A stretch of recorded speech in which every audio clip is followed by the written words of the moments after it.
小的序。 Halo semuanya, apa kabar kalian semua? Admin berdoa semoga kalian selalu baik-baik saja. Kali ini admin akan melanjutkan cerita Donghua dari Parperiper. Setelah di episode sebelumnya, Chansing telah menyetujui rencana Dilin untuk menyerahkan Timur Jauh kepada suku iblis. Lalu apakah Dilin berhasil melakukan rencananya? Langsung saja tanpa ngoceh-ngoceh lagi, kita masuk ke ceritanya. Suasana di kota Pai masih tetap sama seperti sebelumnya. Sampai pasukan suku iblis bergerak dengan formasi yang berbeda. Mendapati hal itu, Jichuan Xiu lalu memeriksa pasukan suku iblis dan menemukan sedikit kejanggalan dari pasukan suku iblis. Sampai muncul pasukan pengawal Kaisar Dewa Iblis yang langsung meneriakkan slogan mereka. Melihat pergerakan pasukan suku iblis dengan slogan yang mereka teriakkan berbeda, Jichuan Xiu memperkirakan kalau Kaisar Iblis akan datang ke kota Pai.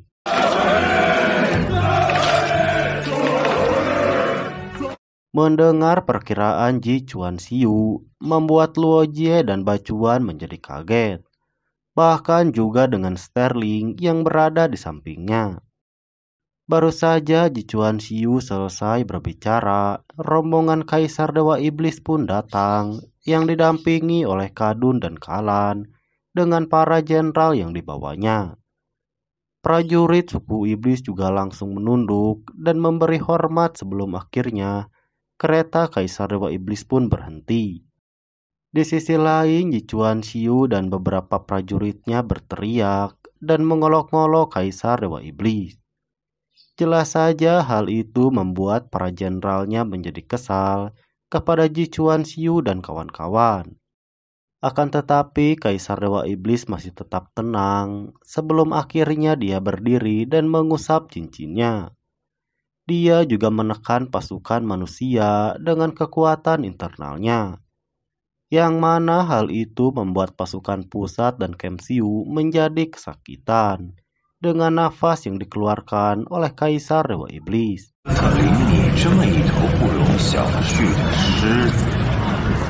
Berbeda dengan Sterling dan yang lainnya, Jichuan Xiu malah terlihat biasa saja seperti tidak terkena dampak apapun.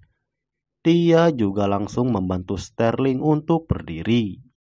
Setelah melihat kemampuan Kaisar Dewa Iblis, Sterling juga kurang lebih merasa kagum kepadanya. Sementara itu, para jenderal suku iblis mulai ribut dan tidak sabar untuk menghabisi pasukan pusat dan Kemsiu. Lei Hong yang ada di sana juga langsung berlutut dan memohon agar dia diampuni karena dia sadar tentang posisinya. Dengan mata merah yang dimilikinya, Jichuan Xiu melihat apa yang dilakukan oleh Lei Hong, dia juga menjadi semakin kesal. Di sisi lain, Dilin yang sedang dalam perjalanan menuju ke camp utama pasukan suku iblis, dia dicegat oleh beberapa prajurit. Meskipun Dilin mengatakan kalau dia adalah utusan Jichuan, prajurit itu masih tetap menyerangnya. Akan tetapi Dilin tidak membunuh mereka semua, mengingat tujuannya untuk bernegosiasi dengan Kaisar Dewa Iblis.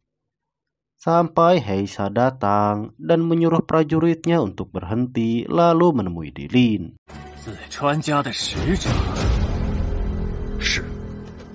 Di sisi lain, Yulin sedang melapor kepada Kaisar Dewa Iblis, yang mana dia melaporkan kalau kota Pai telah terpojok karena dia telah memotong pasokan air dan mengepung kota Pai. Akan tetapi Kaisar Dewa Iblis tampak tidak puas dengan apa yang dilakukan oleh Yulin, karena hal itu akan menghabiskan pasokan makanan mereka. Dia juga mengkritik karakter Yulin yang terlalu mencintai bawahannya. Dengan itu, Kaisar Dewa Iblis memberitahu Yulin kalau dalam sebuah peperangan akan selalu banyak korban. Setelah mendengar saran dari Kaisar Dewa Iblis, Yulin pun berencana akan menaklukkan kota Pai dalam waktu 2 hari. Beberapa saat setelah Yulin keluar dari ruangannya, Heisa datang dan melaporkan kalau ada utusan Jichuan yang ingin menemuinya. Akan tetapi Kaisar Dewa Iblis tidak terlalu tertarik dan akan menemuinya besok. 吾今日有些乏了，明天再说吧。 Keesokan harinya, Kaisar Dewa Iblis yang didampingi Heisa dengan kedua putranya sedang menunggu Dilin. Saat Dilin masuk dan memperkenalkan diri sebagai Gapula, Kaisar Dewa Iblis kembali mengeluarkan kekuatan internalnya untuk mengintimidasi Dilin. Setelah itu Dilin menyampaikan tujuannya, yaitu untuk mencapai perdamaian antara kedua belah pihak. Mendengar Dilin ingin berdamai, Kaisar Dewa Iblis mengingatkan kalau Dilin bisa kecewa. Sebelum ke inti pembicaraannya, Dilin mengingatkan sejarah peperangan antara Jichuan dan suku iblis. Dilin juga menyinggung Karlat 13 yang kekuatannya hampir sama dengan Kaisar Dewa Iblis yang mati di Benteng Waren. Yang mana hal itu membuat Kadun menjadi marah dengan tindakan Dilin. Namun dia diingatkan oleh ayahnya. Akan tetapi gertakan Dilin tidak membuat Kaisar Dewa Iblis bergeming dan tetap teguh dengan keputusannya.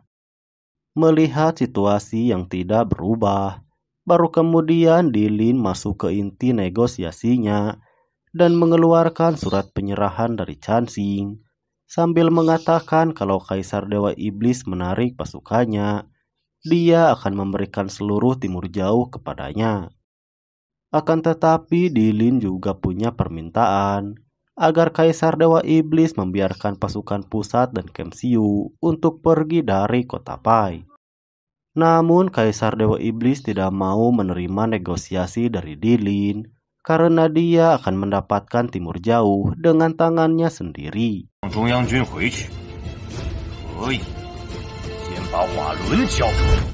Melihat situasi yang masih tetap tidak berubah, Dilin memberikan surat yang dibuat oleh Kardan.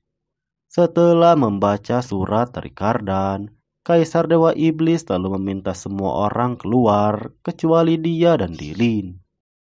Sementara itu di kota Pai, terlihat wakil Sterling yang gelisah karena bala bantuan yang juga belum datang dari waktu yang telah ditentukan. Pada saat yang sama terdengar suara peringatan dari pasukan suku iblis yang mulai menyerang. Kembali ke negosiasi Dilin dengan Kaisar Dewa Iblis. Setelah semua orang keluar, Kaisar Dewa Iblis yang sudah mengetahui identitas Dilin lalu menyuruhnya untuk duduk. Namun pada saat yang sama datang Lei Hong yang langsung mengutuk Dilin di depan Kaisar Dewa Iblis. Tapi Dilin tidak menghiraukan Lei Hong yang berada di depannya. Dengan itu Kaisar Dewa Iblis pun menyuruh Lei Hong untuk pergi dari sana. Setelah Lei Hong pergi, Kaisar Dewa Iblis mengajak Dilin untuk bergabung dengannya. Karena dia tahu kemampuan dari Dilin yang di atas jenderal-jenderalnya. Akan tetapi Dilin menolak tawaran itu dan tetap setia kepada Jichuan. Tidak ada jawaban yang pasti dari Kaisar Dewa Iblis. Dilin pun memberitahunya kalau dia tidak kembali dalam waktu 12 jam, maka Kardan akan mati. Jelas saja hal itu membuat Kaisar Dewa Iblis menjadi marah kepada Dilin. Dan sekali lagi dia mengintimidasi Dilin dengan kekuatannya. Yang bahkan dua pengawalnya juga langsung masuk ke dalam.